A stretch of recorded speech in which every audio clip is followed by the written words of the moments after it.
Assalamualaikum warahmatullahi wabarakatuh. Hai semuanya. Perkenalkan, nama saya Muhammad Fadli Ramli. Saya dari kelas 12 IPA D. Nomor absen saya 16. Jadi di video kali ini saya akan menjelaskan pengertian dari glikolisis, kemudian tahap-tahap reaksi dari glikolisis, kemudian apa saja enzim yang berperan, dan apa saja substrat dan hasil akhir produk dari reaksi glikolisis. Jadi itulah yang akan saya bahas dalam video ini. Mari kita mulai. Pertama, pengertian dari glikolisis. Apa sih glikolisis itu? Glikolisis adalah reaksi penguraian suatu bahan bakar organik, yaitu glukosa atau gula yang berkarbon 6 menjadi dua buah molekul asam pirufat atau asam yang berkarbon 3. Dimanakah terjadi proses reaksi glikolisis? Glikolisis terjadi di dalam sitoplasma sel atau sitosol. Kemudian hasil dari produk reaksi glikolisis itu ada 2 molekul asam pirufat, kemudian ada 2 molekul NADH atau nikotinamide adenin dinukleotid. Kemudian yang ketiga, menghasilkan 2 molekul ATP atau adenosin trifosfat. Kemudian yang keempat itu menghasilkan 2 molekul H2O. Sebenarnya di dalam reaksi glikolisis menghasilkan 4 ATP atau adenosin trifosfat. Namun hanya 2 yang murni atau bersih, dalam istilahnya net, karena sisa 2 lainnya itu digunakan kembali untuk melakukan reaksi glikolisis, sehingga hanya 2 yang dihasilkan. Kemudian glikolisis itu berlangsung pada keadaan bisa terjadi pada 2 peristiwa, yaitu respirasi anaerob dan respirasi aerob. Dalam respirasi aerob, maksudnya reaksi tersebut membutuhkan oksigen, sehingga hasil dari proses glikolisis pada respirasi aerob, molekul pirufat dapat memasuki mitokondria dan teroksidasi membentuk karbon dioksida atau CO2 dan air, yaitu atau H2O. Sedangkan ketika berlangsung dengan respirasi anaerob, hasil dari produk glikolisis sendiri yaitu pirufat yang kemudian diubah menjadi etanol atau asam laktat. Kemudian saya akan menjelaskan bagaimana tahapan-tahapan reaksi glikolisis. So, mari kita mulai. Oke, jadi alur glikolisis itu berawal dari substrat yaitu glukosa. Kemudian terjadi pemindahan gugus fosfat dari ATP ke glukosa pada atom C nomor 6 sehingga membentuk glukosa 6-fosfat.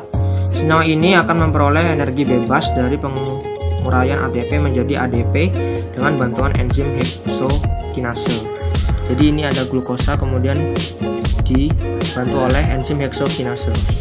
Kemudian di sini menghasilkan glukosa 6-fosfat dan akhirnya dibantu lagi oleh enzim fosfoglukosa isomerase menghasilkan fruktosa 6-fosfat, dan kemudian fruktosa 6-fosfat mengikat fosfat yang dilepaskan ATP menjadi fruktosa 1,6 difosfat.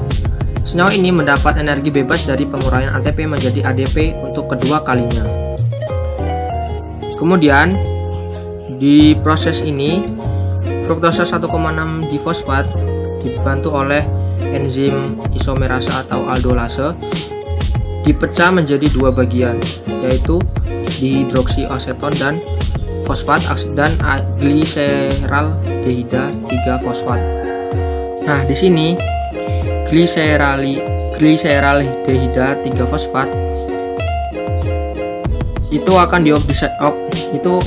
akan dioksidasi oleh transfer elektron, sehingga H+ akan ditambahkan ke NAD+ sehingga menghasilkan NADH.